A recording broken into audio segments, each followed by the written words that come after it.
সিনেমার একেবারে শুরুতে আমরা কিছু বন্ধুকে একসাথে বসে পার্টি করতে দেখি। এরা অনেক খুশি। এদের মাঝে টুন নামের এই ছেলেটা একজন ফটোগ্রাফার আর জেন নামের এই মেয়েটা একজন ফটোগ্রাফির স্টুডেন্ট। এখানে তাদের সব ফ্রেন্ডরা আছে যারা টুনের বিয়ে এবং তার কলেজ ফ্রেন্ডের ব্যাপারে ডিসকাস করছিল। পরের সিনে আমরা টুন এবং জেনকে একটা গাড়িতে দেখি আর আমরা বুঝতে পারি এরা অনেক ড্রাঙ্ক অবস্থায় গাড়ি চালাচ্ছে। এই গাড়িটা আসলে জেন ড্রাইভ করছে।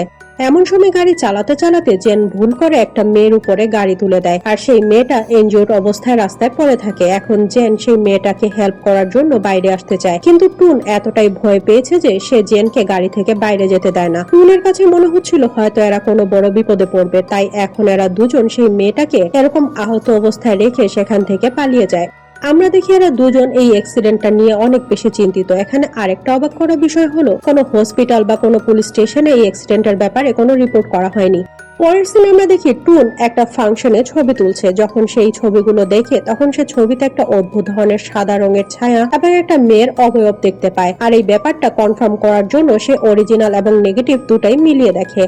এরপর সেগুলো একটা সিনিয়র ফটোগ্রাফারের কাছে নিয়ে যায়। যখন সেও ছবিগুলো এবং নেগেটিভ দেখে তখন সেও অবাক হয়ে যায়। সিনিয়র ফটোগ্রাফার দেখে সবগুলো নেগেটিভের মাঝে সেই একই রকমের হোয়াইট কালারের শেডো এবং সেই মেয়েটার ফেস দেখা যাচ্ছে। এই ব্যাপারটা নিয়ে টুন এবং জেন অনেক চিন্তায় পড়ে যায়, কারণ এটা কোনো নর্মাল ব্যাপার না।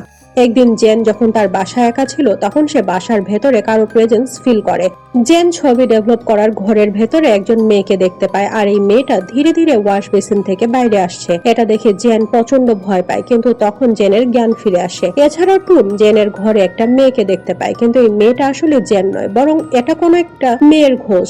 জেন যখন সবগুলো ছবি আবারও খুব মনোযোগ দিয়ে দেখে তখন সে বুঝতে পারে এটা সেই মেয়েটার খোঁজ যে সেদিন রাতে তার গাড়ির সাথে অ্যাক্সিডেন্ট হয়ে মারা গেছে। কিন্তু অবাক করা ব্যাপার হলো যেদিন সে অ্যাক্সিডেন্টটা হয়েছিল তারপর থেকে টুনের ঘাড়ে প্রচন্ড ব্যথা হচ্ছে, কিন্তু সে বুঝতে পারছে না তার সাথে এরকমটা কেন হচ্ছে। যখন টুন ডক্টরের কাছে গিয়ে তার চেক আপ করায় তখন তার ওজন মাপা হয়, কিন্তু এখানে অবাক করা ব্যাপার হলো টুনের ওজন তার অরিজিনাল ওজনের থেকে দ্বিগুণ শো করছে। এটা দেখে টুন এবং সেই নার্স অবাক হয়ে যায়। জেন সুপার ন্যাচারাল জিনিস অনেক বিলিভ করে, তাই সে এমন একটা শপে আসে যেখানে ভূত প্রেত রিলেটেড ম্যাগাজিন বিক্রি করা হয়। আর এখানে এসে সে বুঝতে পারে এই ম্যাগাজিন গুলোতে যে ছবিগুলো ছাপানো হয় সেগুলো মোস্টলি ফেক, কারণ কাস্টমারের এই ধরনের ম্যাগাজিন পড়তেই ভালো লাগে। এখানে এই ম্যাগাজিন কোম্পানির ওনার তাকে একটা অ্যালবাম দেখায় আর সে বলে এই অ্যালবামে যতগুলো ছবি আছে সবগুলো আসল ছবি। অর্থাৎ এখানে এই লোকটা এটা বলতে চাইছে যে সুপার ন্যাচারাল ব্যাপার আসলে এক্সিস্ট করে।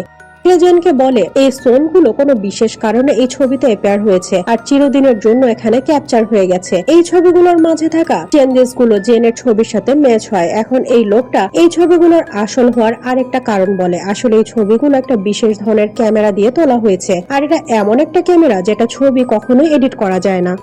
এখন আমরা দেখি পরের দিন টুনের একজন ফ্রেন্ড তার বাসায় আসে আর আমরা দেখি সে অনেক ভয় পেয়েছে। সে টুনের কাছে কিছু ছবি এবং সেই মেয়েটার ব্যাপারে জিজ্ঞেস করে। তার কথা শুনে টুন অনেক নার্ভাস হয়ে যায়। সে বুঝতে পারছে না তার বন্ধু এই ব্যাপারে কিভাবে জানে।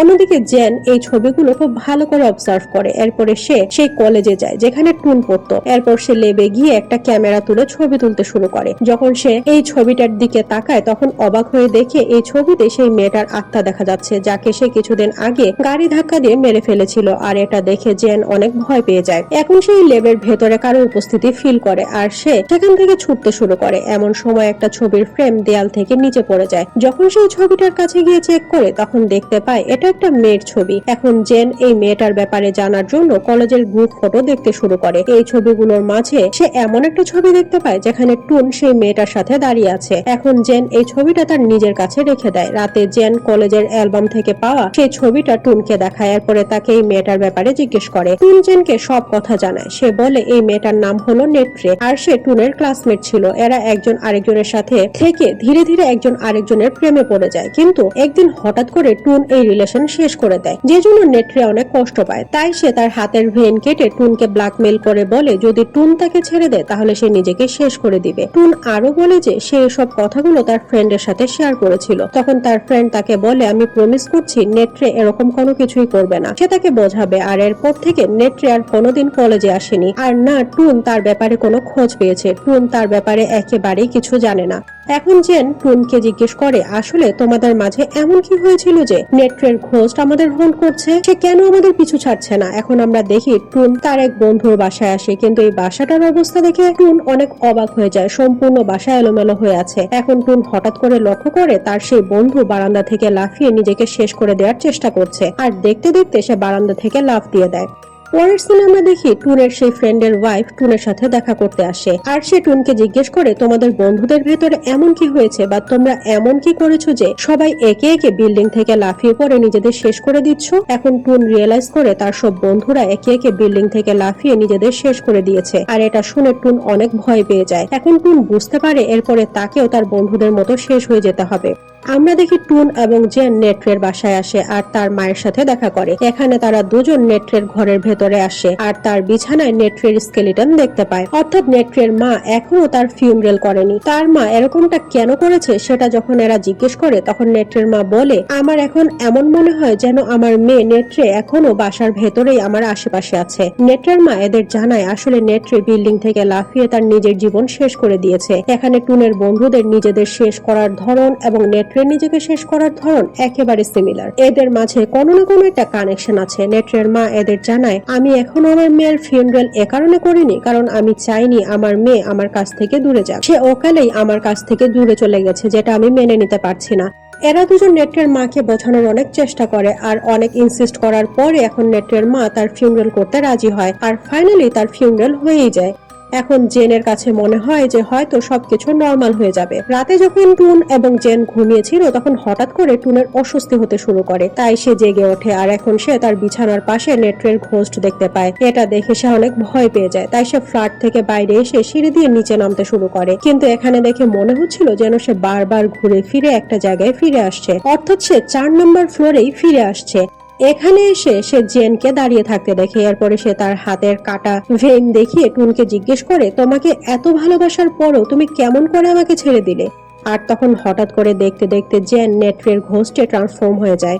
এখন টুন নিজের জীবন বাঁচানোর জন্য জানালা দিয়ে বাইরে যাওয়ার চেষ্টা করে, কিন্তু এখানেও নেট্রের ঘোস্ট চলে আসে আর টুনকে ভয় দেখানোর চেষ্টা করে। টুন এত বেশি ভয় পেয়ে যায় যে সে নিচে পড়ে যায়। পরের দিন সকালে একটা হসপিটালে টুনের চোখ খুলে। এরপরে টুন জেনের সাথে তার শহরে ফিরে আসে। জেন সেই সিনিয়র ফটোগ্রাফারের কাছে গিয়ে কিছু ছবি ডেভেলপ করায়। এরপর সেই ছবিগুলো সিরিয়াল ওয়াইজ সাজিয়ে খুব ভালো করে দেখতে শুরু করে। আর এখন সেই ছবিগুলো দেখে বুঝতে পারে নেট্রের ঘোস্ট ধীরে ধীরে বুক শেলফের দিকে এগিয়ে যাচ্ছে। জেন বুক শেলফের সেই জায়গাটাতে গিয়ে একটা সাইডে কিছু ছবির নেগেটিভ পায়, যেগুলো খুব যত্নের সাথে লুকিয়ে রাখা হয়েছিল। যখন সেই ছবিগুলো ডেভেলপ করে তখন সে অনেক বড় একটা সিক্রেট জানতে পারে। আসলে সেই ল্যাবটা যেখানে জেন গিয়েছিল সেখানে টুনের বন্ধুরা নেট্রেকে সেক্সুয়ালি অ্যাবিউজ করে, আর এটা এরা এ কারণে করেছিল কারণ নেট্রে টুনকে ব্ল্যাকমেল করছিল। টুন এই ব্যাপারটা তার বন্ধুদের জানিয়েছিল, তাই তারা এর জন্য রিভেঞ্জ নেয়। আর যখন নেট্রের সাথে এসব হচ্ছিল তখন টুন সেখানেই দাঁড়িয়েছিল। সে তার চোখের সামনে এসব কিছু হতে দেখে, কিন্তু তারপরও সে নেট্রেকে কোনো সাহায্য করে না। উপরন্তু সে নিজের জীবন বাঁচাতে এবং নেট্রের ক্রমাগত ব্ল্যাকমেলের প্রতিশোধ নিতে সে সময় ছবি তুলে রাখে।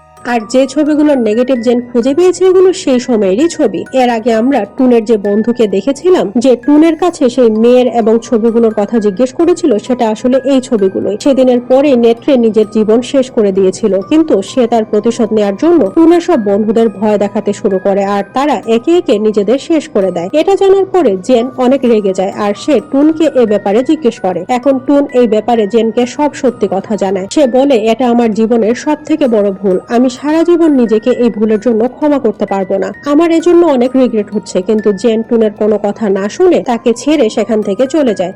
পরের সিনে আমরা দেখি টুন এখনো নেট্রের ঘোস্টকে অনেক ভয় পাচ্ছে আর তার কাছে বারবার মনে হচ্ছিল যে নেট্রে তার আশেপাশে এখনো আছে। আর এটা ভাবতে ভাবতে সে তার সম্পূর্ণ বাসার ছবি তুলতে শুরু করে। আসলে সে এটা চেক করতে চাইছিল নেট্রে এখন কোথায় আছে, কিন্তু তার ক্যাপচার করা কোনো ছবিতে সে নেট্রেকে দেখতে পায় না। তাই সে রেগে গিয়ে তার ক্যামেরা ছুড়ে দেয় আর তখন হঠাৎ করে একটা ছবি ক্যাপচার হয়ে যায়। যখন সেই ছবিটা দেখে তখন সে অনেক ভয় পেয়ে যায়। আসলে নেট্রে তার ঘাড়ের উপরে বসে আছে আর এখন রেগে গিয়ে নেট্রে টুনের চোখে হাত রেখে চোখ বন্ধ করে দেয়, তাই টুন কোনো কিছুই দেখতে পাচ্ছে না। এখন সে এদিক সেদিক হাঁটতে হাঁটতে সে বিল্ডিং থেকে নিচে পড়ে যায়।